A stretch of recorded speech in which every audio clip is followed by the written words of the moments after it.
Varicose veins కి సరైన చికిత్స కోసం సంప్రదించండి Avis hospital. Welcome to Suman TV. నేను మీ సుమన్ టీవీ నాగ్. కోల్కతా ఇన్సిడెంట్కి సంబంధించినటువంటి వాటిలో కనుక చూస్తే ఒక కొత్త అప్డేట్ బయటికి రావడం జరిగింది. అది కూడా ఒక కీలక అప్డేట్. ఎవరైతే నిందితుడు ఉన్నాడో అదంతా నేను చెయ్యలేదు,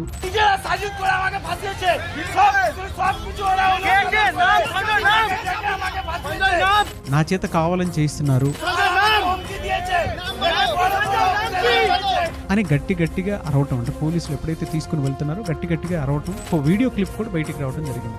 అతనే సంజయ్ రాయ్. ఏం జరిగింది, వాటికి సంబంధించినటువంటి అప్డేట్స్ ఏంటి అనేది ఈరోజు మనతో పాటు హైకోర్టు అడ్వకేట్ రవీంద్రనాథ్ గారు ఉన్నారు. ఇది వారి మాట్లాడి తీసుకున్నాం. Hello sir. హాయ్ అండి నాగరాజ్ గారు. సార్, గత కొద్ది రోజులుగా నేను కోల్కతా ఇన్సిడెంట్కి సంబంధించినటువంటి కొన్ని కీలక విషయాలు రోజు అప్డేట్ రూపంలో మాట్లాడుకోవడం జరిగింది. అయితే ఒక బ్రేకింగ్ న్యూస్ లాగా ఒక విషయం బయటికి రావడం జరిగింది. ఇదంతా కావాలని చేయించారు అనేటువంటి విషయాన్ని చెప్పడం జరిగింది. ఆ అప్డేట్ ఏంటి సార్ అసలు? సంజయ్ రాయ్, ఇప్పటి వరకు మనం కూడా ఈ Kolkata RG Kar medical college case సంబంధించి, ముఖ్యంగా ఆర్జీకర్ మెడికల్ కాలేజీలో అత్యాచారానికి సంబంధించి కీలకమైన ప్రధాన నిందితుడిగా మనం చెప్తున్నటువంటి సంజయ్ రాయ్ని ఈరోజు సిల్డా సెషన్స్ కోర్టులో ఆయన్ని ప్రవేశపెట్టడం జరిగింది. మనం గతం నుంచి అనుకుంటున్నాం, నవంబర్ 8న కూడా ఒక ట్రయల్ నడిచింది.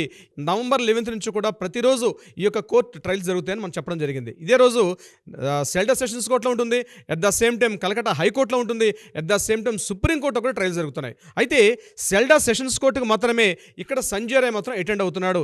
ఈ కేసులో ప్రధాన నిందితుడిగా ఎవరైతే మనం చెప్తున్నాడు సంజయ్ రాయ్, ఈ యొక్క సెల్డా సెషన్స్ కోర్టులో ఇతను ఇక్కడ అభియోగం ఎదుర్కొన్న వ్యక్తి, ఇతను ట్రయల్స్ ఎదుర్కొంటున్నాడు. అయితే మనకి ఇక్కడ కీలకమైన విషయం ఏంటంటే, సెషన్స్ కోర్టులో ఇన్ హౌస్ కెమెరా అంటారు. అంటే ఇటువంటి ఈ రేప్ అండ్ మర్డర్ కేసు సంబంధించినటువంటి అత్యాచారానికి సంబంధించి టోటల్గా ఓపెన్ ఫోరంలో ఇటువంటి కేసు యొక్క ట్రయల్స్ అనేది జరగవు. ఇట్స్ కోర్టు యొక్క ప్రొసీడింగ్స్, దాని సిస్టమ్స్ ప్రకారం. అయితే లాస్ట్ టైం మనం చెప్పాం ఇన్ హౌస్ కెమెరా ఎలా చేస్తారో కూడా మనం చెప్పడం జరిగింది. అయితే ఈ యొక్క ఇన్ హౌస్ కెమెరాలో ప్రధానంగా ఉన్నటువంటి జడ్జి గారు, ఎట్ ద సేమ్ టైం ఈ కేసుకు సంబంధించినటువంటి అడ్వకేట్స్, అలాగే ఈ నిందితుడు, ఈ కేసుకు సంబంధించిన ఎవరైతే సిబిఐ డిపార్ట్మెంట్ వాళ్ళు ఉన్నారో వాళ్ళు సమర్పించిన సాక్షి ఆధారాలు, ఇవి మాత్రమే, దానికి సంబంధించిన ఒక లిమిటెడ్ బోర్డు మెంబర్స్ మాత్రమే అక్కడ ప్రెజెన్స్ ఉంటుంది.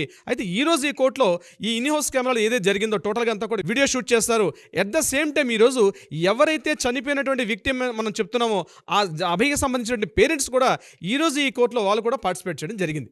This is actual today scenario. ఇది జరుగుతున్న సిచ్యువేషన్లో కవితా సర్కార్ గారు ఇప్పటికే 2 సార్లు ఈమెకి జ్యుడిషియల్ కస్టడీలో తీసుకున్నప్పుడు కొన్ని విషయాలు మనకు వెలుగులోకి వచ్చాయి. అందులో ఏం చెప్పారంటే, ఎవరైతే క్లయింట్ ఉన్నారో ఇతను సంజయ్ రాయ్ పూర్తిగా నిర్దోషి, ఇతను ఫ్రేమ్ చేయబడ్డాడు ఈ కేసుకు సంబంధించి, అంతే తప్ప ఇతను పూర్తిగా ప్రధాన నిందితుడు కాదు. వీలైతే బెయిల్ ఇప్పించే ప్రయత్నం కోసం అనేక రకాల ప్రయత్నాలు చేశారు కవితా సర్కార్ గారు. ఈరోజు కూడా ఇదే సెషన్స్ కోర్టులో అతనికి బెయిల్ ఇచ్చే ప్రయత్నం చేశారు. కానీ ఛార్జ్ షీట్ అయితే ఎప్పుడైతే ఫైల్ చేశారు కాబట్టి ఛార్జ్ షీట్ ట్రయల్స్ ఉన్న భాగంలో బెయిల్ ఇచ్చే అవకాశం లేదు. ఈ విషయాన్ని మళ్ళీ జడ్జి గారు ఒక విషయం చెప్పడం జరిగింది. ఆల్రెడీ ట్రయల్స్లో ఉన్నటువంటి విషయం కాబట్టి, ఆల్రెడీ డిస్కషన్ ఉంది కాబట్టి ఈ టైంలో బెయిల్ ఇచ్చే ప్రసక్తి అని చెప్పి ఇమీడియట్గా కవితా సర్కార్ ఫస్ట్ మినిట్లోనే ఈ బెయిల్ పిటిషన్ పెట్టడం జరిగింది. ఇమీడియట్గా జడ్జి గారు దాన్ని త్రోసిపుచ్చారు. ఇది యాక్చువల్గా ఇన్ హౌస్ కెమెరాలో జరిగిన విషయంగా తెలుస్తుంది. అయితే ఇన్ హౌస్ కెమెరా సిచ్యువేషన్ అయిపోయిన తర్వాత కోర్టు నుంచి బయటకు వస్తున్న క్రమంలో అతను మళ్ళీ సంజయ్ రాయ్ని ఆ పోలీసు వ్యాన్ ఎక్కించుకుంటూ మళ్ళీ దగ్గరలో ఉన్నటువంటి సెంట్రల్ ప్రిజన్కి ఈయనకి తీసుకెళ్తున్న భాగంలో పబ్లిక్ యొక్క అటెన్షన్ పూర్తిగా తన వైపు మలుచుకున్న ప్రయత్నం చేశాడు. ఆ చిన్న కొద్ది సెకండ్స్లో, కొన్ని మినిట్స్ అని కూడా చెప్పలేం, కొన్ని ఫ్రాక్షన్ ఆఫ్ సెకండ్స్లో ఆయన్ని వ్యాన్లో ఎక్కించుకుంటూ లోపలికి వెళ్తున్న భాగంలో ఆ యొక్క వ్యాన్ అవుట్ సైడ్ నుంచి ఆయన 3 కీలకమైన వ్యాఖ్యలు చేయడం జరిగింది. అందులో ఆయన చెప్పిన వ్యాఖ్యల్ని 3 పార్ట్లుగా మనం డివైడ్ చేసుకోవచ్చు. ఫస్ట్ వ్యాఖ్య ఏంటంటే, నేను ఈ కేసులో నిర్దోషిని, నన్ను కేవలం ఫ్రేమ్ చేయించడం జరిగింది అని గట్టిగా అరుస్తూ మాట్లాడు. సో ఫస్ట్ సెంటెన్స్ ఆయన మొత్తం మాట్లాడిన మాటలు 3 భాగాలకు చెప్తాం. అందులో ఫస్ట్ ఏం చెప్పాడు, నేను ఇందులో నిర్దోషిని, నన్ను ఫ్రేమ్ చేయబడ్డాను ఈ కేసుకు సంబంధించి అని చెప్పడం జరిగింది. నెంబర్ 2 పాయింట్, ఎవరైతే సిపి ఉన్నారో వినీత్ గోయల్, ఇప్పుడు ఈ కేసు ఆగస్టు 9న ఇప్పుడే జరిగిందో ఆ టైంకి కలకటా కమిషనర్ పోలీసుగా పనిచేస్తున్నటువంటి వినీత్ గోయల్ నా మీద పూర్తిగా ఈ కేసు నన్ను ఫ్రేమ్లో ఇరికించాడు, ఆ వ్యక్తి నన్ను పూర్తిగా ప్రోత్సహించారు, ఈ కేసును మొత్తం కూడా ఒక ప్లాన్ ఆఫ్ సిచ్యువేషన్గా నన్ను అందులో ఇరికించాడు వినీత్ గోయల్ అని చెప్పడం కూడా జరిగింది. That is the point number 2. Point number 3, at the same time not only Vineet Goyal ఎక్కడే కాదు, అక్కడ ఉన్నటువంటి డీసీ అంటే డిప్యూటీ కమిషనర్ కూడా ఈ కేసుకు సంబంధించి నా మీద పూర్తిగా అభియోగాలు చేసి నన్ను మాత్రమే పూర్తిగా ఇరికించడం జరిగింది. అంటే వినీత్ గోయల్ పేరు చెప్పడం జరిగింది. సెకండ్ పాయింట్, డీసీ పేరు కూడా చెప్పడం జరిగింది. 3వది, నేను ఒక సివిక్ వాలంటీర్ని, దిస్ ఇస్ వెరీ ఇంపార్టెంట్ అండి. థర్డ్ పాయింట్, నేను సివిక్ వాలంటీర్ని. ఈ సివిక్ వాలంటీర్ వ్యవస్థ మీద కూడా పూర్తిగా ఈ పోలీసుల యొక్క ఇన్ఫ్లుయెన్స్ ఉంది. వీళ్ళందరూ బీ కేర్ఫుల్గా ఉండండి. అక్కడ ఉన్నటువంటి ఒక సివిక్ వాలంటీర్ని చూపిస్తూ కూడా సంజయ్ రాయ్ మాట్లాడడం కూడా జరిగింది. సో ఆయన మాట్లాడిన కొన్ని సెకండ్స్లోనే 3 విషయాలు చెప్పారు. ఒకటి, నేను ఫ్రేమ్ చేయబడ్డాను అని చెప్పడం జరిగింది. నెంబర్ 2 పాయింట్, వినీత్ గోయల్ యొక్క పేరు తీసుకోవడం జరిగింది. మూడోది, సివిక్ వాలంటీర్ గురించి కూడా చెప్పడం జరిగింది. ఈ కేసుకు సంబంధించి సందీప్ ఘోష్ కూడా ఒక కీలకమైనటువంటి ప్రధాన నిందితుడిగా మనం ప్రధాన నిందితుడు అని వాడుతున్నాడు నాగరాజు గారు. అతను కూడా ఒక కీలకమైన నిందితుడు. కానీ అన్ఫార్చునేట్, ఈ వ్యవస్థలో కేవలం సంజయ్ రాయ్ని మాత్రమే చూపిస్తున్నారు. సందీప్ ఘోష్ సైడ్ చేయబడ్డాడు. At the same time Abhijit Mandal side చేయబడ్డాడు తప్ప సంజయ్ రాయ్ మీద టోటల్ ఫోకస్ అంతా చేయడం జరిగింది. నార్త్ బెంగాల్ లాబీ అని ఏదైతే మనం చెప్పుకున్నామో, నార్త్ బెంగాల్ లాబీ టోటల్గా కూడా ఎవరైతే డి అని మనం చెప్పుకున్నామో ఆ డి అనే వ్యక్తి మీద చాలా ఎపిసోడ్ చేస్తాం. ఇప్పుడు ఆ టైం కూడా వచ్చింది. బహుశా మన 1-2 ఎపిసోడ్స్లో ఆ డి పర్సన్ ఎవరు కూడా మనం రివీల్ చేద్దాం నాగరాజు గారు. ఇది టోటల్ అంత వ్యవస్థ కూడా వెస్ట్ బెంగాల్లో డి అనే వ్యక్తి టోటల్గా దీన్ని కంట్రోల్ చేశారు. అందుకనే ఈవెన్ ఇంతమంది జూనియర్ డాక్టర్స్ సుమారుగా 60 రోజుల పాటు అక్కడ నిరసనలు, ధర్నాలు, హర్తాలు చేసినప్పుడు కూడా అక్కడ మమతా బెనర్జీ గారు రాజీనామా చేయకపోవడం, అట్ ద సేమ్ టైం కొన్ని ఏవైతే 10 డిమాండ్స్ పెట్టారో ఆ 10 డిమాండ్స్ సంబంధించి కూడా కేవలం ఒక తూతూ మంత్రంగా చేశారు తప్పించి దాని మీద పూర్తిగా చర్యలు తీసుకోవడం దాఖలాలు కూడా మమతా బెనర్జీ గారు పూర్తిగా అందరూ తీసుకోలేదు.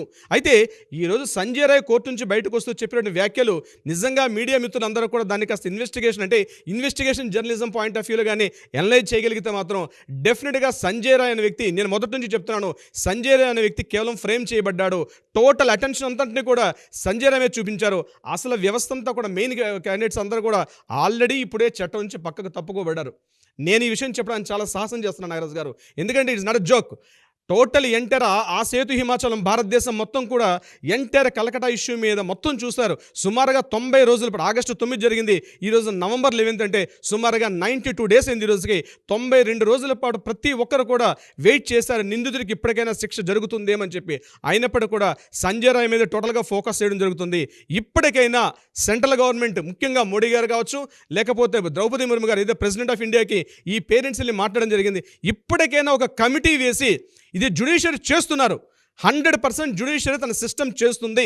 చట్టానికి ఎవరు అతీతులు కారు. అయినప్పటికీ కూడా ఈ వ్యవస్థ పూర్తిగా ఏదైతే వెస్ట్ బెంగాల్ మీద జరుగుతున్న వ్యవస్థ ఏదైతే ఉందో, ఇక్కడ ఒక కంప్లీట్గా కమిటీ వేసి, ఒక కమిషన్ వేసి, ఈ ప్రత్యేక దర్యాప్తు బృందం సిబిఐ మీద ఎవరికి కూడా సరైనటువంటి అవగాహన లేదు. ముఖ్యంగా అవగాహన అంటే ఈ వర్డ్ ఎందుకు వాడుతున్నానంటే, అవగాహన విషయం అంటే ఈ కేసు మీద దర్యాప్తు చేస్తున్నటువంటి ఈ స్వతంత్ర దర్యాప్తు సంస్థ సిబిఐ మీద ఇప్పటికీ కూడా ఎవరికి కూడా నమ్మకం అన్నది జూనియర్ డాక్టర్స్ ఎప్పుడూ తీసేశారు.